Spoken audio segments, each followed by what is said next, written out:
नमस्कार, मी प्राध्यापक Kshitij Patukale, Bhishma school of Indian knowledge system. आज आपल्याबरोबर मी हिंदू धर्म प्रशिक्षण या अभ्यासक्रमाबद्दल बोलणार आहे। आज संपूर्ण देशात सगळ्यात जास्त लोकसंख्या हिंदूंची आहे आणि तरी सुद्धा सगळ्यात अगतिक, सगळ्यात गोंधळलेला, सगळ्यात काय करावं काय करू नये याबद्दल कोणताही निर्णय न घेण्याची अशी ज्याची अवस्था आहे तसा हा सगळा आपला हिंदू समाज आहे। आपलं किती दुर्दैव आहे पहा की एक आपले पंतप्रधान असं म्हणत होते की I am an accidental Hindu, मी अपघातामुळे हिंदू धर्मात जन्माला आलो। त्यातून प्रवास करत करत आपण गर्व से को हम हिंदू है इथपर्यंत आलो। आणि आज आता जर सर्वात महत्त्वाची गरज काय आहे तर ते आक्रमक हिंदू बनण्याची। आक्रमण याचा अर्थ लगेच काही बंदुका घ्या, तलवारी घ्या असा नव्हे। आक्रमण म्हणजे ज्ञानाचं आक्रमण, संस्कारांचं आक्रमण, वागण्याचं आक्रमण। आपल्या चांगुलपणामुळं, आपल्या सहिष्णुतेमुळं आज गेली हजारो लाखो वर्ष हा सनातन वैदिक हिंदू धर्म टिकून आहे।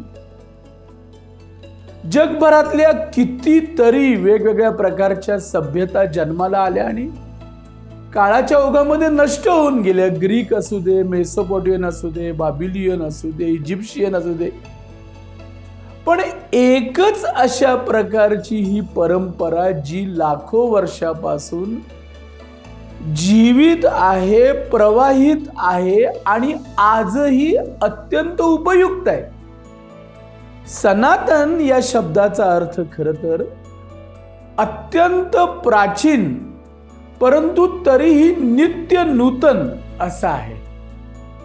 म्हणजे युगानुकूल कुठल्याही काळामध्ये, काळाच्या कुठल्याही प्रवाहामध्ये जो अत्यंत लवचिकपणे बदलतो आणि सर्वांना जगण्यासाठी सहाय्य करतो असा एक अद्भुत विचार, अशी ही संस्कृती आणि परंपरा म्हणजे हिंदू परंपरा। पण आज गंमत अशी झाली आहे की हे सगळे हिंदू, आपण बांधव, यांनाच हिंदू धर्माच्या मूळ ज्ञानाविषयी काही माहितीच नाही। जर आपण प्रश्न विचारला कोणाला की बाबा रे तू हिंदू आहेस, का हिंदू आहेस तू, तुला काही सांगता येईल का तू हिंदू काय आहेस, याची काय कारण आहेत? त्याला काही सांगता येत नाही। तो म्हणतो माझे आई वडील हिंदू आहेत म्हणून मी हिंदू, मी भारतात हिंदुस्थानात जन्माला आलोय म्हणून मी हिंदू, परंतु मला हिंदू धर्माविषयी काही माहीत नाही। आणि याच्या उलट अन्य धर्मीय जे अब्राहिमिक रिलिजन आहेत त्यांना त्यांच्या मदरशामधून, मशिदीमधून, चर्चेसमधून मात्र त्यांच्या धर्माचं सर्वांगीण शिक्षण देण्याची व्यवस्था उभी आहे आणि ती सुद्धा सरकारच्या पैशावर, सरकारच्या मदतीवर चालते। परंतु किंबहुना अनेकदा हिंदू मंदिरांमध्ये जो पैसा गोळा होतो, जी संपत्ती गोळा होते, त्याचाच वापर त्याच्यासाठी केला जातो। आता हा केवढा विचित्रपणा आहे पहा। आपल्या सुरुवातीच्या पंतप्रधानांनी स्वातंत्र्य मिळाल्यानंतर आर्टिकल 30 नुसार असं एक संविधानामध्ये कलम तयार केलं आणि त्याद्वारे अल्पसंख्याकांना त्यांच्या धर्माचं शिक्षण देण्याचा अधिकार आहे, मात्र हिंदूंना त्यांच्या धर्माचं शिक्षण देण्याचा अधिकार नाही। आणि मग त्यामुळं झालं काय की अगदी सेट नेटच्या परीक्षामध्ये सुद्धा study of Islam, study of Christianity, study of Buddhism अशा प्रकारचे विषय आले, मात्र हिंदू स्टडीज हा विषय नेट आणि सेट परीक्षेमध्ये यायला 2023 हे वर्ष उजाडावं लागलं। म्हणजे खरं तर हा एक जाणून बुजून केलेला प्रयत्न की हिंदू धर्माच्या लोकांनाच त्यांच्या धर्माविषयी कोणतीही माहिती असता कामा नये, कोणतेही ज्ञान असता कामा नये आणि त्यामुळे ते कायम गोंधळलेले राहतील, बावळटासारखे वागतील, त्यांना धड स्वतःचं काही मत बनवता येणार नाही, अशा प्रकारची एक व्यवस्था तयार केली गेली आणि त्यातूनही पुन्हा आता हिंदू कट्टरवादी आहेत अशा प्रकारचं एक नॅरेटिव्ह तयार करायचा प्रयत्न केला। Bhishma school of Indian knowledge सिस्टीमने याचाच अभ्यास करून हिंदू धर्म प्रशिक्षण असा अभ्यासक्रम सुरू केला। हा ऑनलाईन अभ्यासक्रम आहे। हिंदू धर्म म्हणजे नक्की काय, हिंदू शब्दाची उत्पत्ती कशी झाली, हिंदू हे नाव आपल्याला अगदी वैदिक काळापासून सापडतं, पुराणांमध्ये सापडतं। हिंदू धर्माची मूलतत्व कुठली आहेत, हिंदू धर्माचे आधारभूत ग्रंथ कुठले आहेत, हे षोडश संस्कार म्हणजे काय, हिंदू धर्मातील ही महाकाव्य कोणकोणती आहेत, रामायण महाभारत तर आपल्याला माहीतच आहेत, परंतु इतर पंचमहाकाव्य आणि इतर काव्य साहित्य काय आहे। संपूर्ण जगात केवळ हिंदू धर्माची आज 1 कोटीहून अधिक स्क्रिप्ट उपलब्ध आहे। इतक्या मोठ्या प्रमाणावर आपल्या मंदिरांचा संहार झाला, आपली विद्यापीठं जाळली गेली, तरी सुद्धा आज इतक्या मोठ्या प्रमाणावर ही स्क्रिप्ट उपलब्ध आहे। हे षोडश संस्कार म्हणजे काय, जीवन जगण्याचं निःश्रेयस अभ्युदय हे ध्येय म्हणजे नक्की काय। 4 पुरुषार्थ, 4 आश्रम यांनी आपण आपलं जीवन कसं यशस्वी बनवू शकतो, आनंदी बनवू शकतो। केवळ संपत्ती आणि न संपणाऱ्या इच्छा यांच्या जाळ्यात न अडकता कसं एक अतिशय उत्तम तऱ्हेचं जीवन आपण जगू शकतो, याचं मूर्तिमंत उदाहरण म्हणजे हिंदू धर्म। सर्वोच्च न्यायालयानं सुद्धा हिंदू धर्माला एक जीवन पद्धती असं म्हटलंय।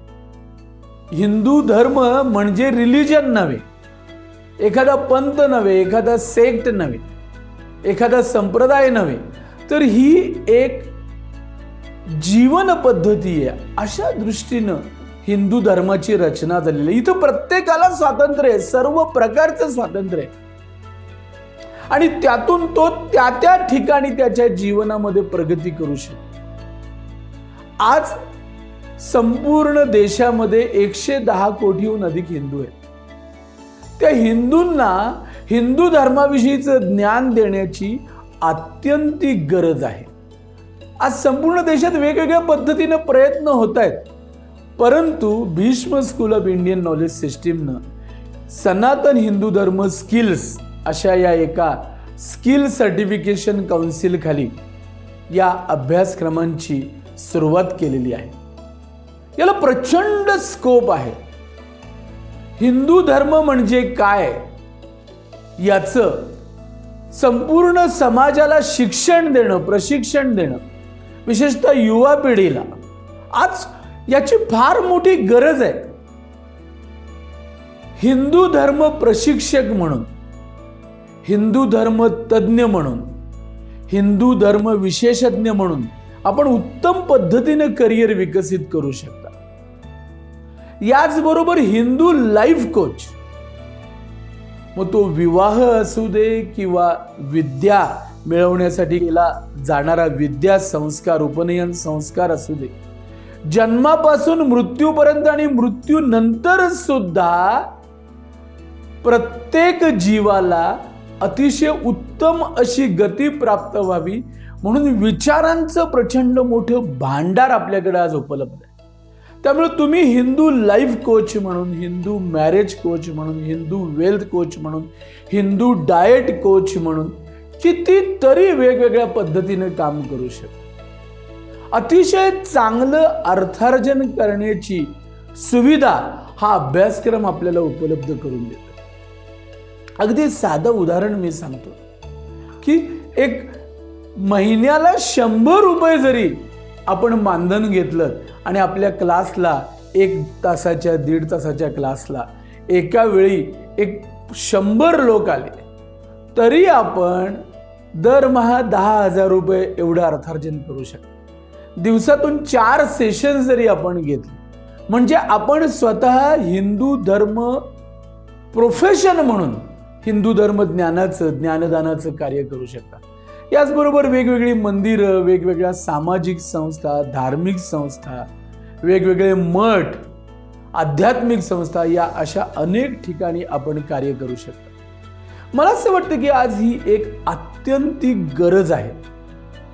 हिंदू धर्म एवढं विशाल ज्ञान परंपरा आणि अगदी तीर्थयात्रा असू देत, कुंभमेळे असू देत, ज्योतिर्लिंग असू देत, सगळ्यांचा अभ्यास आपण या अभ्यासक्रमामध्ये करणार आहोत. मी आपणा सगळ्यांना आग्रही विनंती करतो की कृपया आपण आमच्या वेबसाईटला भेट द्या. हे एक ईश्वरी कार्य आहे. हिंदू धर्मासाठी नुसतं प्रेम असून, नुसती कळकळ असून चालणार नाही. त्याच्या पुढे जाऊन आपण हिंदू धर्मासाठी प्रत्यक्ष काहीतरी सक्रिय योगदान देण्याची आज अत्यंत गरज आहे. अशा वेळेला हा अभ्यासक्रम आपल्याला एक अतिशय उत्तम अशी करिअरची संधी निर्माण करून देत आहे. आपण सर्वांनी या आमच्या संकेतस्थळाला भेट देऊन याचं जो काही अभ्यासक्रम आहे तो पाहावा. हा ऑनलाईन अभ्यासक्रम आहे आणि अधिकाधिक हिंदू बांधवांनी या अभ्यासक्रमामध्ये प्रवेश घ्यावा आणि हिंदू धर्मासाठी, या सनातन वैदिक हिंदू संस्कृतीसाठी आपलं पुरेपूर योगदान द्यावं आणि त्यातून उत्तम अर्थार्जनही करावं, अशा प्रकारचं आवाहन मी आपणा सर्वांना करीत आहे. भारत माता की जय.